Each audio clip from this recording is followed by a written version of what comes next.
my geeks and freaks, I'm your host, Maz, and welcome to the Absurd Archives, the show where I bring my online friends to share a weird history I found because of pure fascination.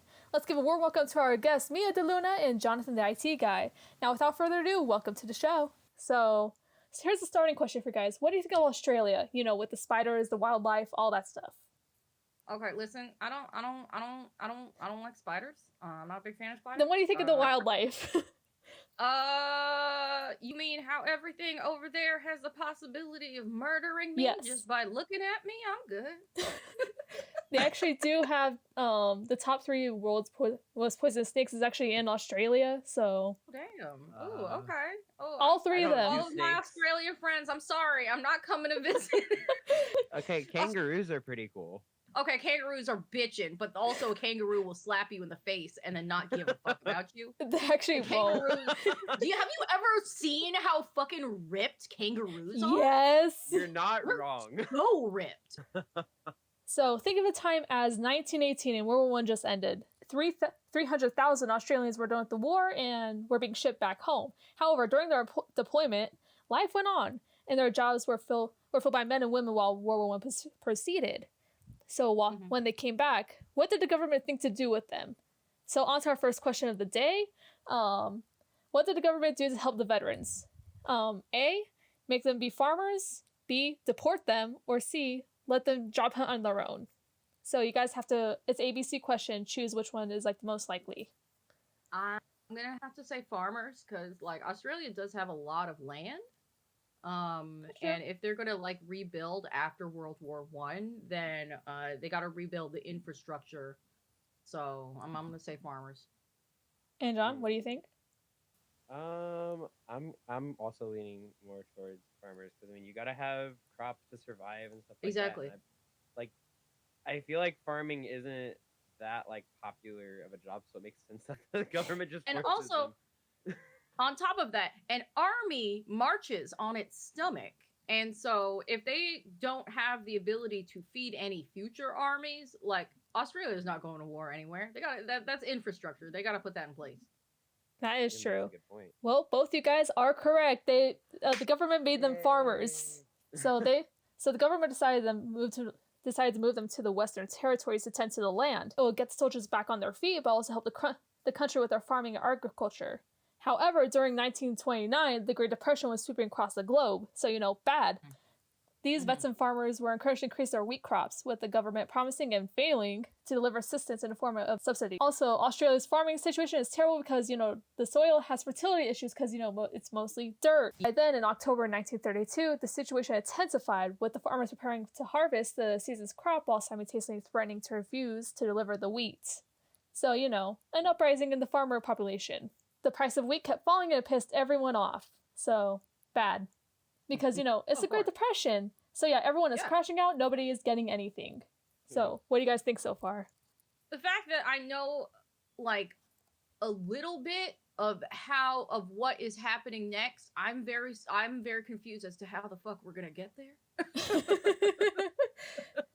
And I'm just we started in the Great Depression with these guys, and we started with...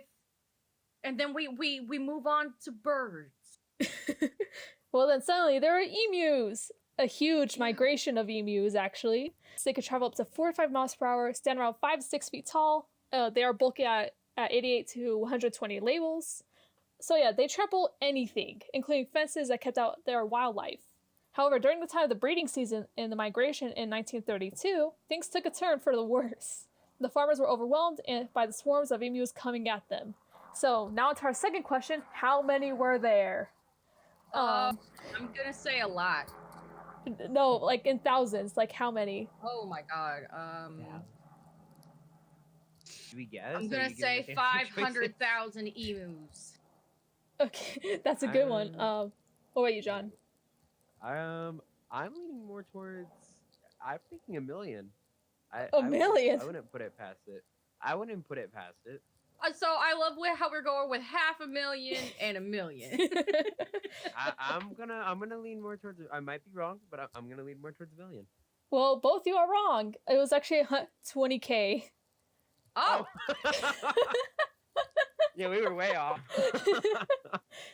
So yes, damn. 20,000 emus steamrolled through fences and was destroying the wheat fields. You know, eating it, 56 destroying all of feral it. Hogs. I mean, emus. Yep.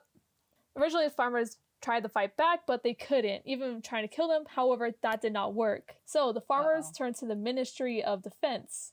You know, the Australian Ministry of Defense. Oh. I've been like, hey, what you gonna do about all these birds? Yep, and that's what they said. Help. And that's when the Australian government commenced the Great Emu War. They recruited Major GPW Meredith, Sergeant S. McMurray, and Gunner J. O'Halloran. The trio were... No, this was a whole military... Yes! They sent... No, the Australian government sent God. 3 people out with 10,000 rounds of ammo and 2 Lewis machine guns and a film crew. There are too many birds. I must now run a military campaign in order to cleanse the birds from the land. What the hell? The Calm fact down. that they asked the military to me is just baffling. Well, I think they didn't ask the military. I think they asked the government, and the government was like, The government, all right. That's insane. they asked That's the just government, and then the baffling. government was like, instead of like, oh, maybe we should send in like people to help with like wildlife experts or something, or like, no, send in the military. Like, And it wasn't even like hunters. It was straight up just the military. Yep. it wasn't hunters, it wasn't wildlife experts, it was the military. Yep. Fuck them birds. And funny thing about the film crew, it was actually a propaganda ploy to pretend to show that they actually cared about the farmers. Oh, of Yeah. course. Oh my god, I didn't realize they were filming this nonsense. They Oh were. my God.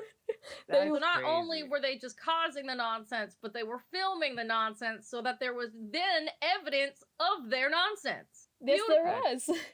That's Now think of it, crazy. is now November 2nd, 1932 in Champion, Australia. Meredith and the group saw 40 emus about a kilometer away. They fired and the emus took off. The war has started. 2 days later, on the 4th, Pop. Meredith and the crew loaded their guns with... They were in front of 1,000 emus gathered by a dam. Then they fired.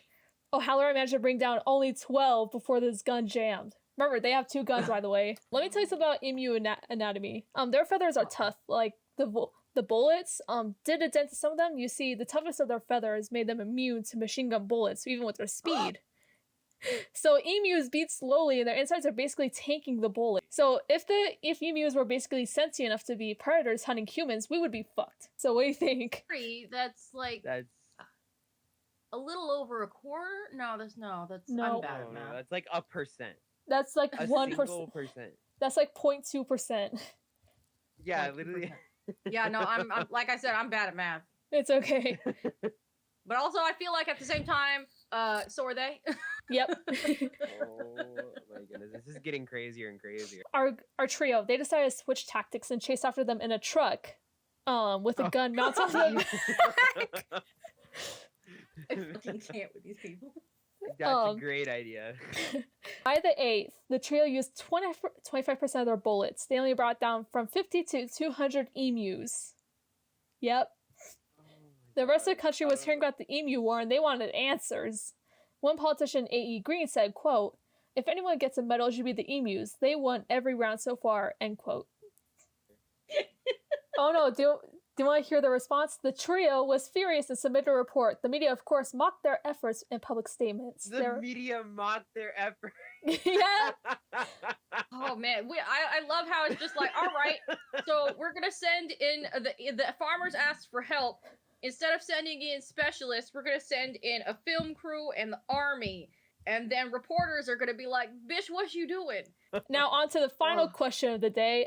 What happened after the report? A, they were humiliated and sent back to the front lines, or B, they ended the war. They were humiliated and sent back to the front lines because I got a feeling that Australians are very stubborn folks. Because to survive out there, you gotta be stubborn.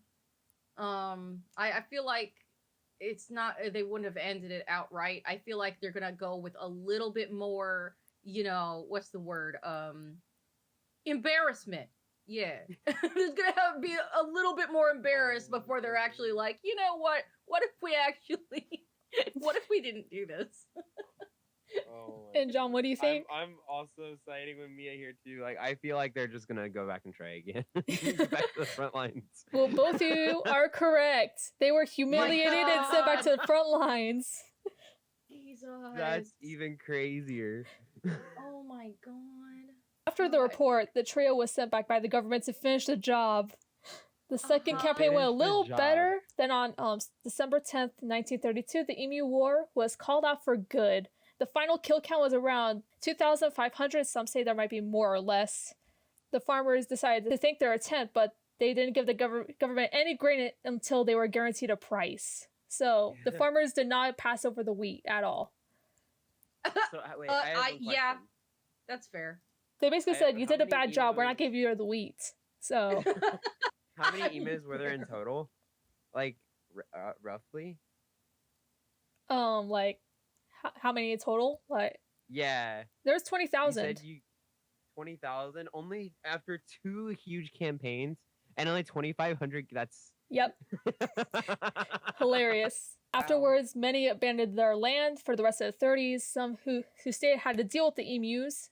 Some say the total count was actually 960 in some good sources. I hope the Australian government is better than that now. I don't know. I haven't checked lately. So, final thoughts, everybody. Humanity is just as weird as I feel that my overall opinions of humanity have not changed. Yeah. Okay. Have not changed. Yeah. Just like wow. Okay. Mhm. I really hope the Australian government's better than that now. I mean, I'll Um, maybe look it up later for my Yeah, I'm picture research. curious. Like, Oh my goodness. But yeah, that is definitely a very interesting story. That is like that just baffles my mind. Like, why would you send the military in? well, thank you for everyone for watching. I hope you enjoyed. Make sure to leave a comment, subscribe for more shenanigans and absurd archives. Have a wonderful day. Make good choices. I'll see you in the next video. Bye bye.